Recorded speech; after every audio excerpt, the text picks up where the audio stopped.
Oke, ini kita masuk materi tambahan ya. Di modulnya Bu In tidak dijelaskan secara lebih rinci terkait dengan menggunakan metode equity. Metode equity dalam transaksi interperusahaan ya. Interperusahaan yaitu dari sudut pandang inventory. Oke. Yang pertama, di sini ada downstream terlebih dahulu. Jadi maksud dengan downstream berarti penjualan dari induk ke anak perusahaan ya.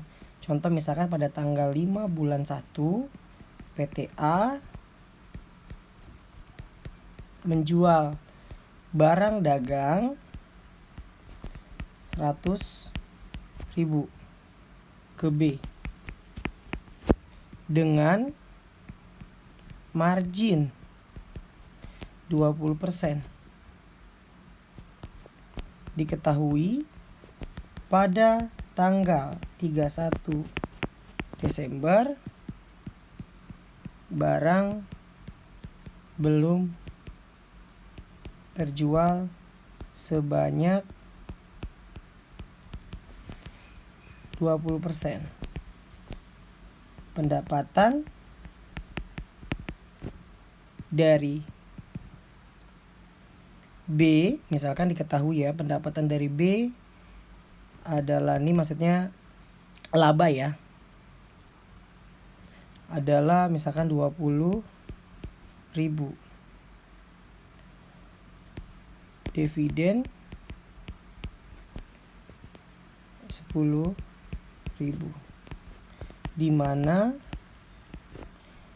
A menguasai B sebesar 40%. Bagaimana jurnal yang dibutuhkan? Contoh, berarti kalau kayak gini ada A, ada B. A beli dulu barang ke orang lain ya, pihak ketiga, berarti inventory pada cash nilainya adalah 100.000. Nah, baru pada tanggal 5 bulan 1 adanya penjualan dari A ke B. Berarti ada cash pada pada sales sejumlah tadi 20% lebih tinggi dibandingkan marginnya. Berarti di sini marginnya adalah 20.000, berarti 120. COGS pada inventory 100. Nah, dia pada saat B itu menjurnal tanggal 5 bulan 1, dia jurnalnya adalah inventory gitu ya, pada cash dengan harga 120. Oke, tuh clear untuk yang pertama. Nah, di sini kita pasti tahu ya, karena di sini tadi downstream, terus juga akan ada kelebihan antara yang dijual dengan harga pokok, maka yang disebut dengan unrealized profit. Jadi nanti akan ada unrealized profit yang didapat dari harga penjualan dikurangi dengan COGS yang seharusnya. Berarti 120 dikurangi 100, maka akan ada 20.000 untuk unrealized profit sampai dengan barang tersebut terjual kepada pihak ketiga. Terus di sini tanggal 31 bulan 12 pada akhir tahun ya. Asumsinya berarti di sini tadi ada income, berarti kita catat dulu investment pada income from berapa persen? 40% dikali dengan 20 berarti 8.000.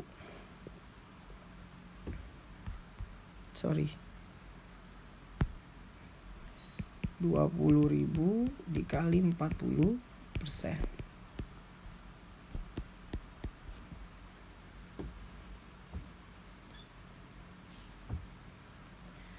Nah, terus tanggal 31 bulan 12 ada dividen juga, berarti ada cash pada investment in S. Jumlahnya adalah tadi 10.000 dikali kepemilikan 40%. Hasilnya di sini menjadi 4.000. Nah, selanjutnya tanggal 31 bulan 12. Pada saat dia menjual gitu ya, terus ada yang belum terrealisasi dari hasil penjualan tersebut, masih ada 20% nih tadi sisa masih belum terjual, maka bagaimana kita melakukan pencatatannya? Nah, pada tanggal 31 bulan 12 kita mencatat yaitu income from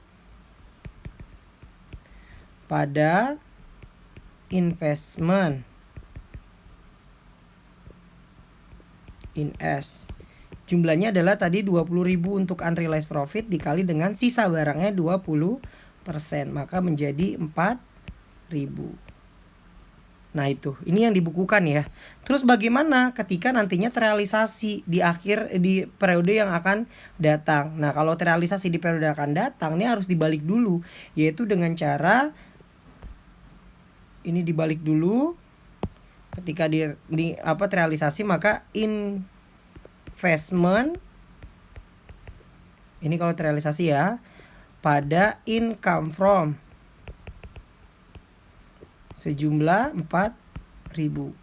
Nah, pembukuan pencatatan dengan eliminasi itu beda ya. Ketika di sini nanti ada yang belum terrealisasi pada saat dieliminasi jurnalnya gitu ya. Bagaimana gitu kan? Nah, itu bukan income from pada investment, tapi kita tetap mencatatnya sebagai COGS pada inventory. Jumlahnya berapa di sini? Jumlahnya adalah 4.000. Nah, itu yang harus kalian perhatikan, beda. Ini pencatatan dilakukan, ini adalah jurnal eliminasinya. Oke, sudah. Itu terkait dengan downstream. Bagaimana kalau misalkan upstream? Nah nih, kalau upstream perbedaan cukup signifikannya adalah pada saat mengakui income. Ya, income-nya tersebut harus dikurangi dulu presentase kepemilikan. Nah, dengan kata lain nanti ada pengaruhnya terhadap pembagian income-nya ya. Untuk yang dan unrealized profit, maksudnya income from dan unrealized profit-nya. Oke. Maka misalkan soalnya sama tapi dibalik A beli, B jual. Maka di sini ada inventory pada cash dulu 100, dia beli dari pihak ketiga. Terus ada cash pada sales, COGS pada inventory. Ini masing-masing jumlahnya adalah 120, yang ini 100. Nah, ini akan muncul yang disebut dengan inventory pada cash. Nilainya 120.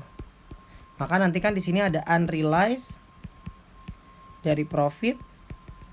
Jumlahnya adalah 20.000 dulu ya sebelum terjual. Nah, pada saat dia nanti mencatat, tadi ada income from ya. Mencari income from itu berarti bagaimana? Jumlah income from yang pertama tetap saja income from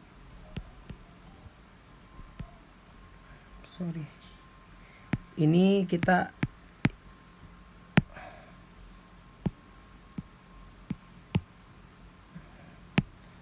bentar.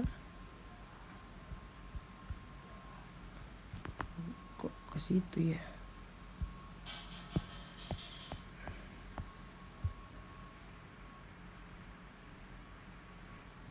Enggak ada penghapus ya.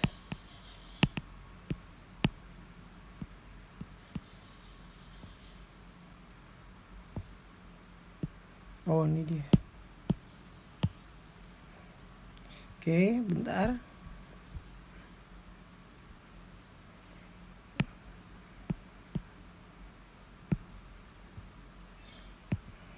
Yang pertama ini mencatat adanya income dari si B, berarti investment pada income from ini tetap sama, jumlahnya tadi adalah 40%. Jumlahnya adalah tadi 40%. Dia nggak bisa ke atas ya.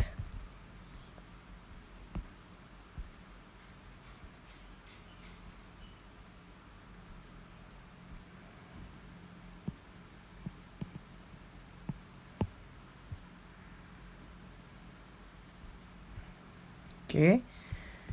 Tadi 40% dikalikan dengan income-nya adalah 20.000, berarti 8.000 ya. Ini yang pertama.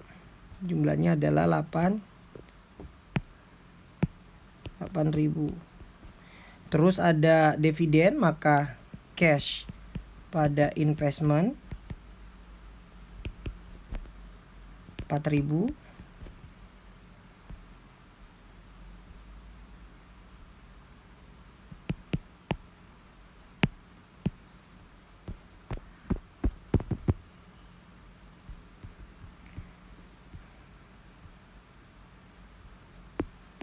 Terus tadi di sini akan ada lagi,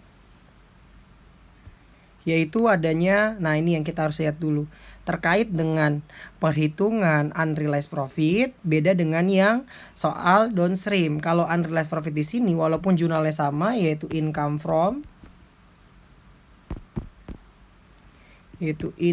from pada investment. Tapi ingat, kepemilikannya dulu 40% dikali dengan sisanya adalah 20%, baru dikali dengan 20.000. Tadi 20.000 berarti kan 4.000 dikali dengan 40% berarti 1,16 ya. Bentar.